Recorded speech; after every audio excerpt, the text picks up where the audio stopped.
Lagi-lagi kita dapat skor imbang 1-1 ya dari pertandingan kemarin tuh Derby della Mole antara Torino dan Juventus. Ya lagi-lagi berakhirnya sih imbang ya. Gimana sih pembahasannya? Ya kali ini kita akan bahas ini di Vincere News bersama dengan Sonya sebagai host di sini. Dan ini agak beda ya. Yoi, akhirnya kita bisa bersilaturahmi langsung. Nah, bertatap muka nih ya. Ini nih asiknya Sonya kalau di Suara Juvet ini. Jadi kita nggak hanya online, kita ada kesempatan untuk bertemu, ya bertemu paling cantik di sini Sonya. Aduh. Yang Jadi terbang ini. Sisanya nggak ada yang cantik ya, sisanya nggak ada yang cantik. Iya sih ya, ya betul ada juga members, ya members kita undang juga, ada Bustan dan ada Rido ya. Iya, Yoi. udah dikenalin ya narasumber kali ini dari member ya, ada Mas Bustan dan juga Mas Rido. Dan untuk teman-teman Juventus ini mungkin yang baru ngeliat langsung, ternyata bisa live ya, bisa ya, caranya jadi membership kayak mereka. Yoi. Ya. Dan nih tadi yang udah Mau bahas apa nih kita Sonya nih? Pertandingan kemarin Mas, lagi-lagi imbang 1-1. Apaan sih nih ya? Dan Koseri ya. Juventus. Juventus ya. Walaupun kita ngelihat kan awalnya Juventus tuh lebih unggul ya. Seolah-olah nih, kita bisa nih duluan. Nggak taunya ya, dikejar lagi. Dan sempat nih usaha mereka berdua nih, sampai pelatihnya ikut-ikutan juga ya. Pada semangat juga nggak sih Mas? Lihat nggak sih? Stres kayaknya ya. Stres kan? Mereka sampai ikut tegang juga dan sempat diusir sama wasit ya nggak sih? Iya, benar. Sampai akhirnya kemenangannya di masa injury time, kedua tim ya harus puas ya. Hasilnya tuh seimbang. Nah, ini akan kita bahas langsung di sini di Vincere News. Langsung aja lah ya. Gimana nih Mas tanggapannya untuk pertandingan kemarin? Ini kan terkait dengan mentalnya Juventus ya kan. Terus gimana juga sama momen-momen berkesan yang mungkin dilihat para narasumber kita ini. Siapa dulu yang mau mulai nih? Sonya aja tunjuk, silakan. Mas Rido, silakan nih Mas Rido. Ya, kalau gue ya dari semalam itu momen paling berkesan ya golnya Yildiz. Kalau teman-teman ingat itu gue sampai langsung alam bawah sadar gue ingat ini Higuain banget gitu. Higuain lawan Roma dulu dia melakukan 2 kali step back, langsung. Tapi Higuain waktu itu langsung shoot dan sempurna. Man Yildiz ya, oke lah umurnya baru masih 20 gitu ya. Nah, dia melakukan step back yang sama dengan Higuain waktu itu dan langsung dia melihat ruang tembak, boom. Yang dihajar juga Vanya. Vanya ini terkenal kalau lawan Juve itu selalu Jago. Iya jago. Jago banget. Gitu. Asli jago banget. Iya dia ikon Torino juga. Dan sebenarnya shootnya Yildiz nggak terlalu sempurna menurut gua, cuman akurasinya tinggi, akurasinya pas. Kaki kiri itu. Kaki kiri, Yo. ya kan? Sama Higuain dulu juga kaki kiri, cuman sempurna. Iya. Ya kan? Cuma ya oke lah, gue langsung ingat itu Yildiz momen spesial semalam gitu. Kalau untuk momen spesialnya. Itu sekaligus momen spesial ya. Kalau dari mentalnya gimana Mas? Kalau menurut Mas? Yildiz ini udah, kalau menurut gue Yildiz itu udah lebih oke di umur yang sama dengan Del Piero di umur yang sama. Ini anak harus dijaga betul. Biar jadi next 10 kita yang legend. Habis itu dijual. Kalau masih game Tony kayaknya akan dijual. Habis dijual. Baru up langsung jual ya. Tapi itu kan dari Mas Rido ya. Gimana dari Mas Bustan ngelihatnya nih Mas? Kalau ini hasil 1-1 ini berpengaruh nggak sih sama mental para pemain Juventus? Oh tentu saja. Ini sangat berpengaruh harusnya terhadap mental Juve ya. Bahkan sebelum laga ini pun sebetulnya kayaknya pemain-pemain itu tidak pada mental yang benar gitu untuk memasuki pertandingan. Karena kita memasuki pertandingan itu kayak apa ya? Kayak bukan pengen menang gitu, tapi ya udah asal main aja gitu. Habis nyetak gol, udah habis itu menurunkan intensitas dan tidak berusaha lagi untuk mencetak gol, malah didikte sama permainan lawan gitu. Itu yang agak susah juga sih untuk pemain-pemain Juve, dan ini akan berat juga untuk pertandingan selanjutnya karena ini kayak masih belum ada problem solvingnya gitu. Dari pertandingan kemarin ini mentalnya pemain-pemain malah nggak tahu ini gimana pendekatannya Mota gitu, padahal harusnya ada waktu untuk memperbaiki itu, tapi malah tetap sama aja gitu. Walaupun beberapa pemain baru masuk ke starting line up, tapi nggak ada perubahan kayaknya dari segi mentalitas. Kayak nggak ada ini unggul terus habis itu kendor kebobolan nggak bisa nyetak gol gitu-gitu aja gitu dari beberapa pertandingan kemarin. Ya ini sih agak sayang sekali ya kalau dari segi mentalitas. Oke, itu dari tanggapannya Mas Bustan ya. Gimana kalau Mas Jeki? Setuju nggak nih sama Mas Rido dan Mas Bustan? Oke, ya semua oke semua udah menyampaikan pendapatnya. Kalau gue momennya nggak ada, karena ini nggak menang, nggak ada momen yang menarik buat gue termasuk kartu merah pun.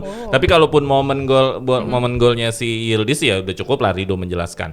Tapi kalau masalah mental ini juga penting untuk gue bisa sampaikan bahwa dari pagi gue di grup WhatsApp Suara Juventus selalu mengatakan Juventus sekarang adalah stuck, nggak bisa dibilang Juventus hari ini proses gitu loh. Jadi mental yang ada di sekarang hari ini yang dicapai sama Juventus tuh bukan tim yang sedang berproses, tapi tim yang sedang stuck, macet.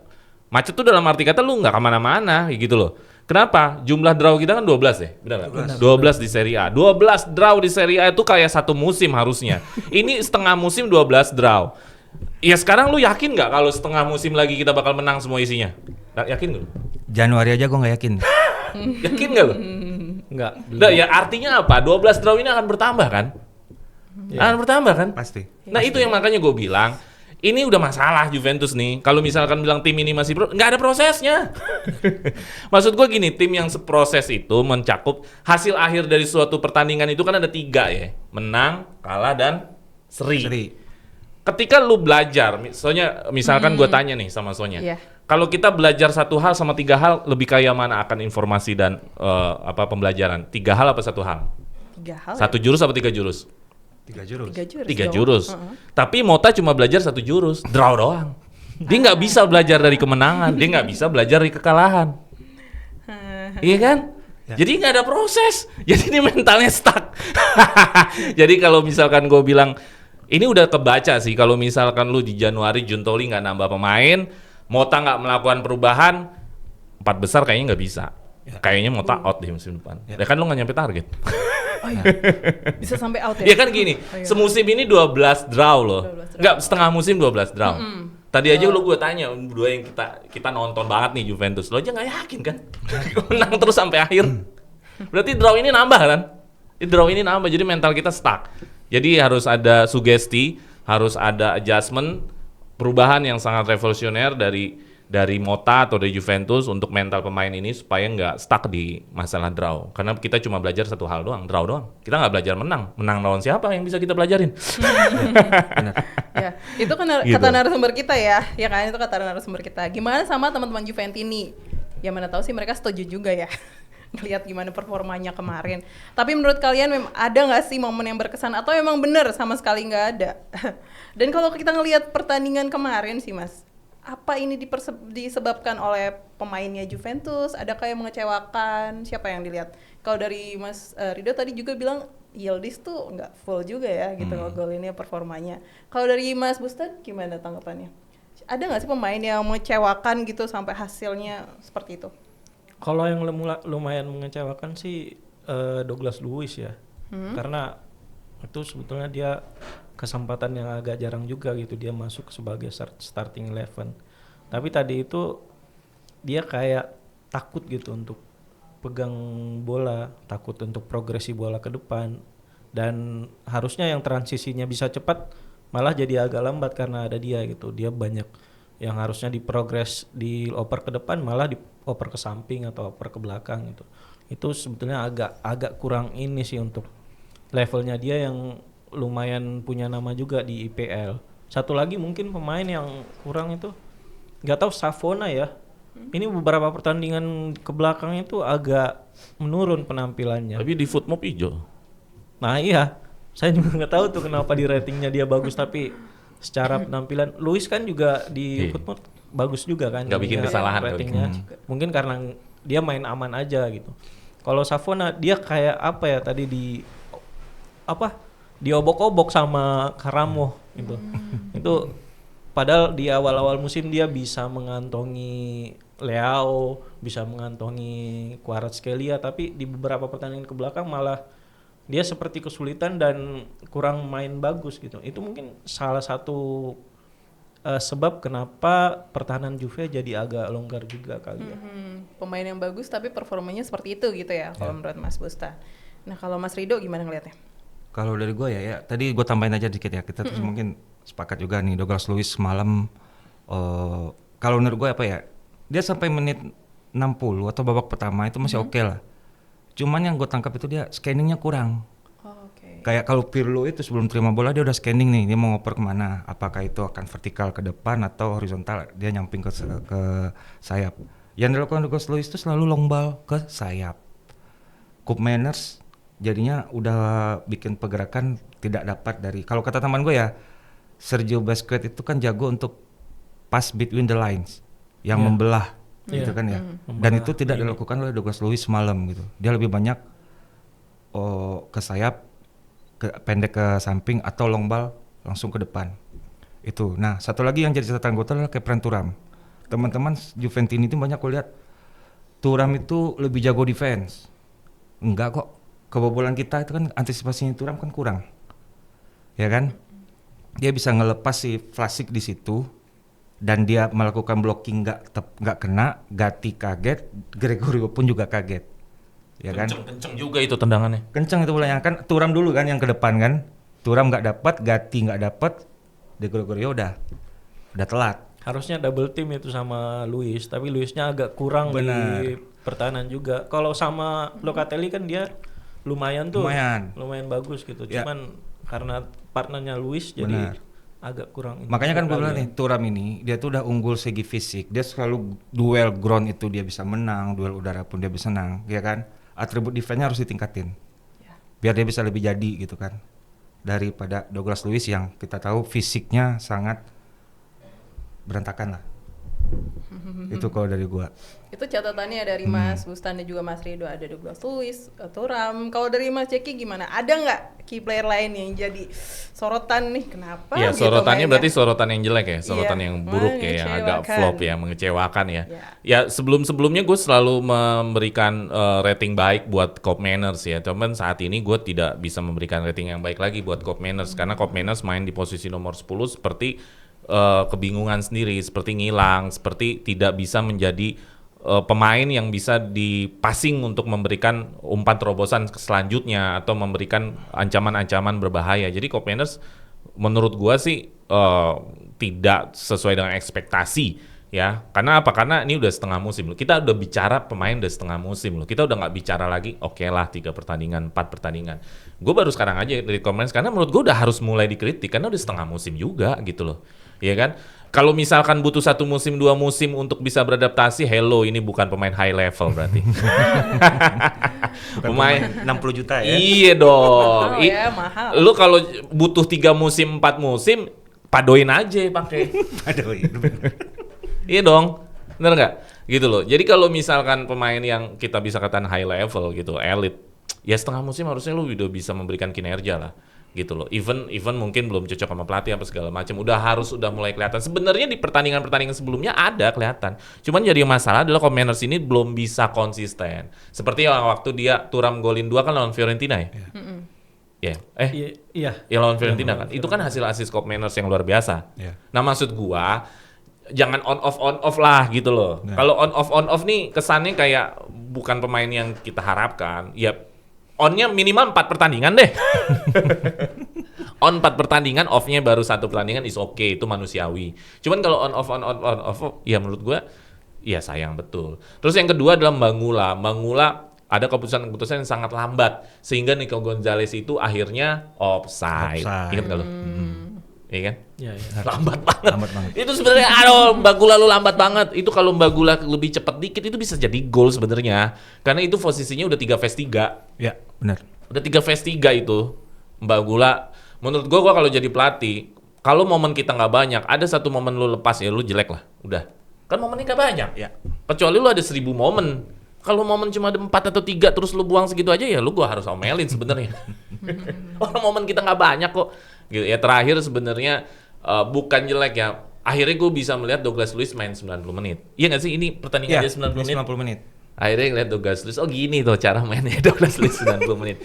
Ya kalau yang gue lihat sih main aman kalau kata Bustan, main aman. Nggak berani lebih banyak delay bola, kontrol, lihat dulu.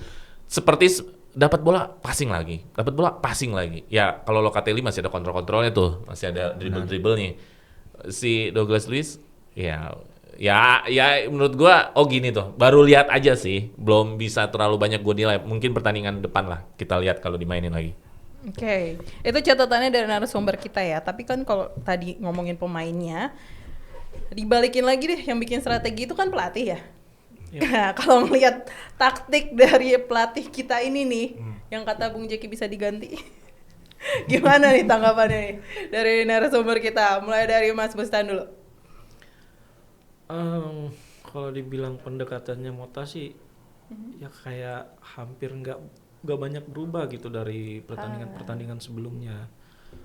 Seharusnya sih kalau kita lihat Koopmeiners itu kayak contohnya Koopmeiners tetap dipaksakan untuk main di posisi nomor 10. Peran nomor 10 itu Mota masih belum bisa meramu formasi yang bisa mengakomodir dia gitu untuk bisa lebih bagus. Nah, itu tuh yang jadi poin ininya juga, poin pentingnya juga.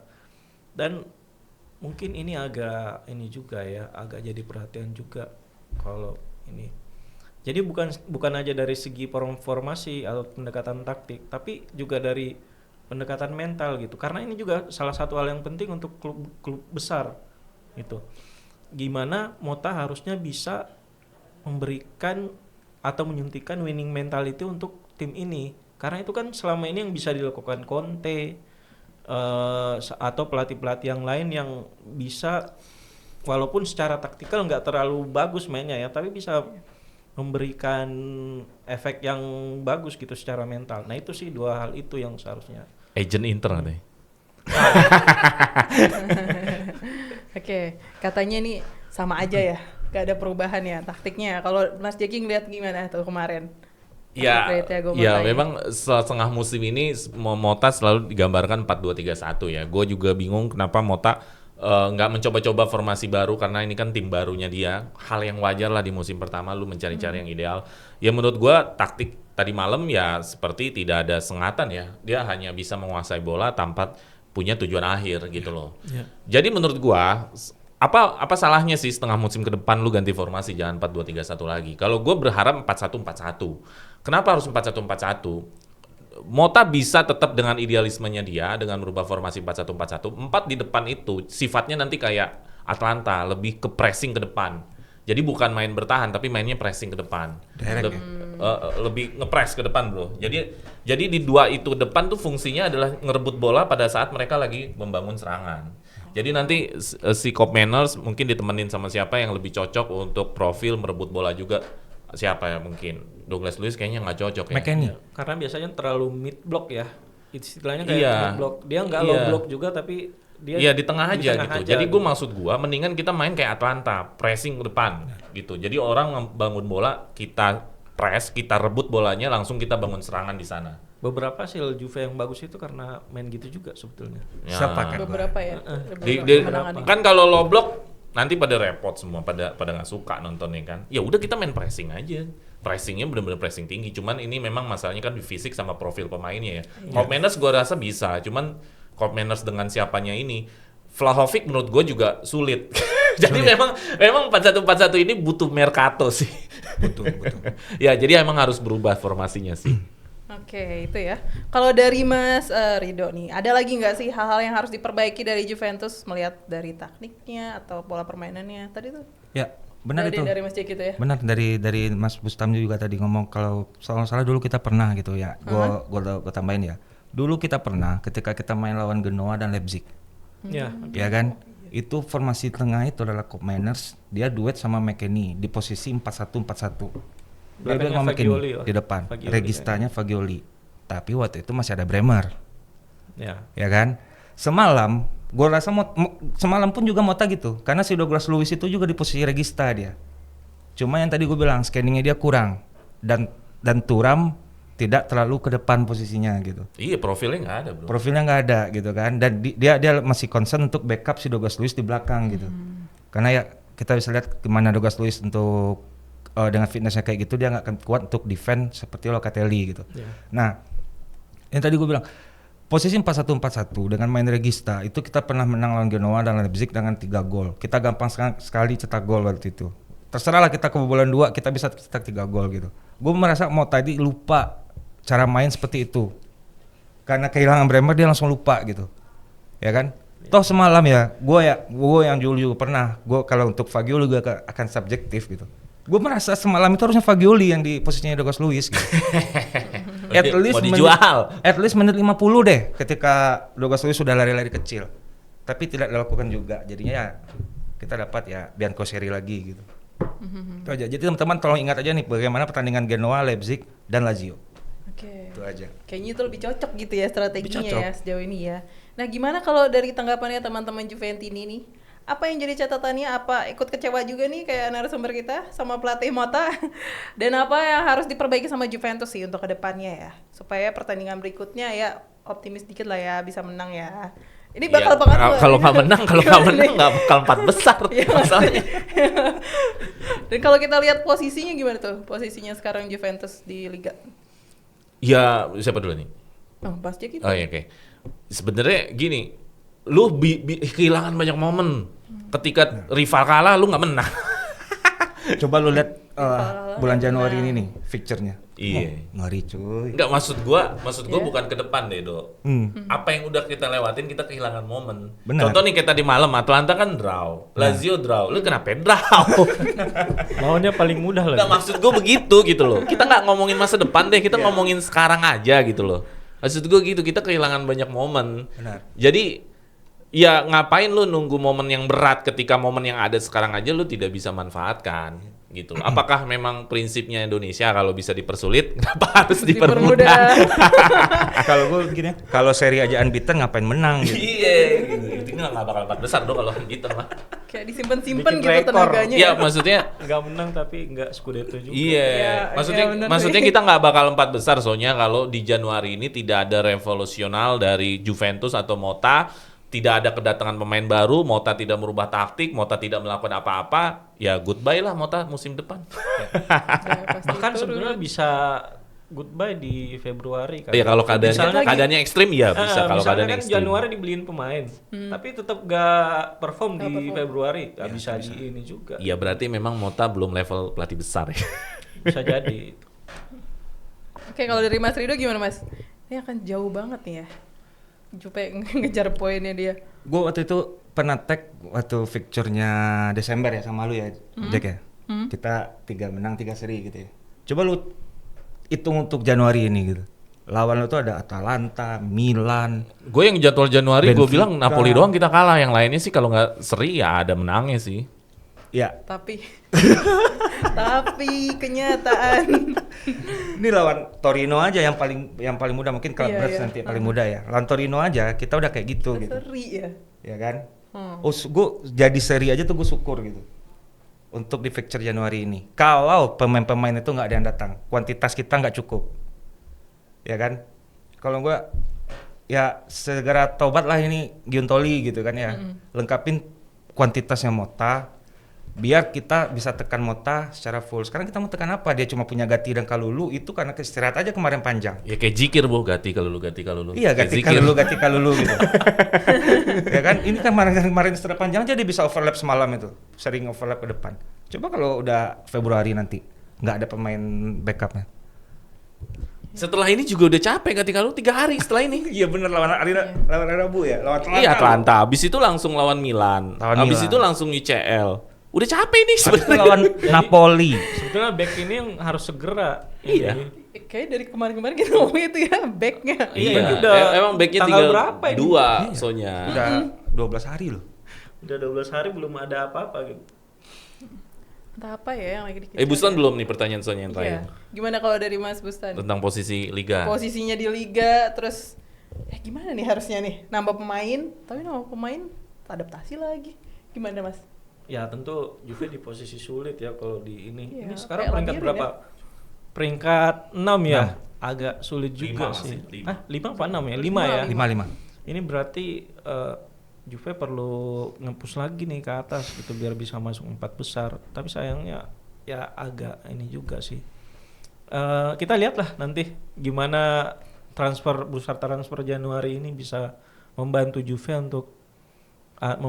dan Mota untuk lebih bisa perform lagi dan bisa mendapatkan result lagi gitu. Karena Januari ini udah mulai jadwal sulit kan, apalagi ke depannya itu udah Februari, belum lagi Maret udah masuk international break, itu akan sulit. Jadi mudah-mudahan bisa bisa seperti yang dibilang tadi juga, bisa mungkin mengubah formasi, cari-cari formasi yang sesuai gitu, selain penambahan pemain itu sih.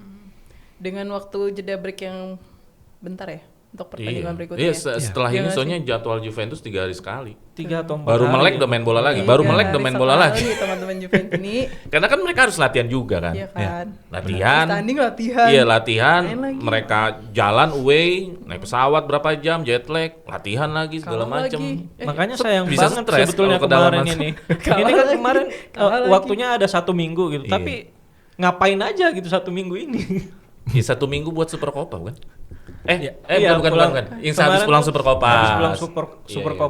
Copa itu kalah kan. Kalah Iya. ini kayak nggak ada evaluasi apa-apa gitu. Punya waktu 1 minggu lebih untuk mempersiapkan, tapi apa yang Cuma dibikin? stamina-nya aja yang bagus malam gitu ya. Iya. Tapi permainan nggak ada perubahan. Lawan Atalanta udah turun lagi tuh. Iya ya. Karena capek. Juventus kayak butuh ngobrol ya. Tim gimana? Ya, dari sebulan yang lalu gue udah minta itu harusnya retiro loh. Iya. Ya kan mereka tuh Ah, harus iya dipendem kan. di J Enggak, Hotel, gua nggak pulang-pulang gitu. Masih percaya ini masalahnya di Mota loh, bukan pemain loh. Oh iya. Iya Oh, kan, iya, benar. kalau retiro kan satu Karena ya- Mota juga nggak pulang gitu ya. Mentalnya pemain ini karena Motanya kayaknya nggak bisa ini deh. Karena kalau ngomongin pemain ya, Kop Mendes pemain tengah terbaik Serie A, Bro. Benar. Iya. Great kiper terbaik Kenapa? Serie A. Benar. Pemain mah nggak buruk ya Iya, sebenarnya. tapi ada- Kalulu pernah Scudetto sama Milan. Jadi ya Douglas Luiz pemain inti di Villa, Thuram pemain inti di Nice. Di Nice. Nice. Jadi semua tuh bukan pemain cadangan. Kabal aja yang gitu-gitu pemain inti di Verona. Ya benar. Retiro panggil psikolog lah. Iya. Iya harus retiro. Jangan biarkan Douglas Luiz ketemu Alex Pacarnya. Saleman gitu kan ya. Ya kan, mereka emang nggak ada waktu untuk ngobrol kayaknya teman-teman Juventus ini. Apa perlu nih teman-teman Juventus ini ketik pesannya ke Mota? istirahat gitu. Ngobrol dong gitu. Iya, iya, iya. Ya, tapi kalau dari harapan masih ada nggak sih optimisnya menang? Harus lah ya. Masih. Harus dong. Masih. Iya nggak kalau Harapan ya itu harap. Tapi kok mewah banget ya kemenangan sekarang ya. Masih. Ya harapan gue Sedih banget ya. berrelevan dengan kalau ada yang datang. Kalau ada pemain. Iya, ada pemain datang soalnya. Karena kalau tidak ada yang datang, istilahnya apa perbedaannya? Ya benar. Kan gitu. Oke. Kalau kita mau mencapai sesuatu dengan tindakan yang sama kan nggak akan ada hasil.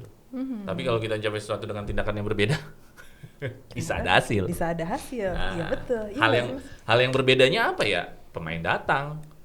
Ya katakanlah Zerzi misalkan. Wah, itu bisa berbeda nanti. Misal Sangat atau berbeda kalau backnya sebenarnya gue sukanya Tomori ya, cuman Tomori kayaknya dari blok ya.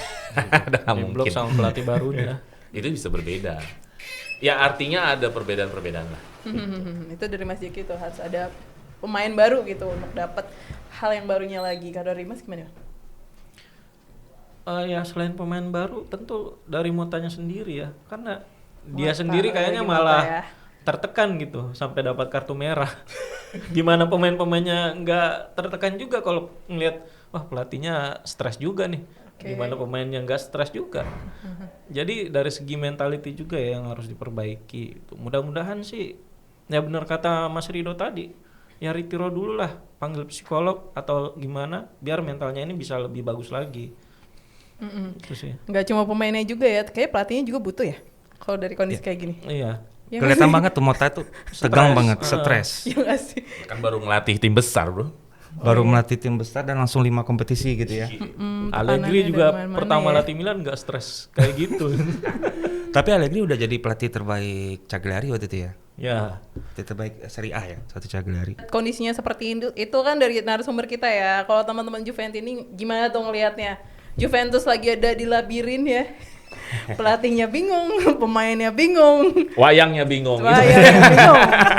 Teman-teman Juventus ini juga bingung gimana komennya lagi. Tapi yang namanya kita ngedukung Juventus ya harus menang gitu. Apa sih yang akan terjadi nantinya? Inovasi apa dari Juventus ya kita tunggu ya. Dan kalau teman-teman mau tahu ya update-nya nih biar tahu perkembangan terkininya gabung gak sih Mas ya? Yoi, gabung di membership dan subscribe lah pastinya. Iya.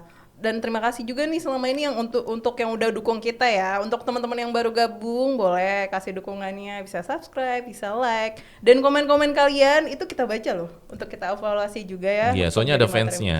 Oh ya? Soalnya mana nih? Soalnya. Enggak dong, masing-masing ya. Masing-masing narsum kita juga ada kok yang cariin. Oke.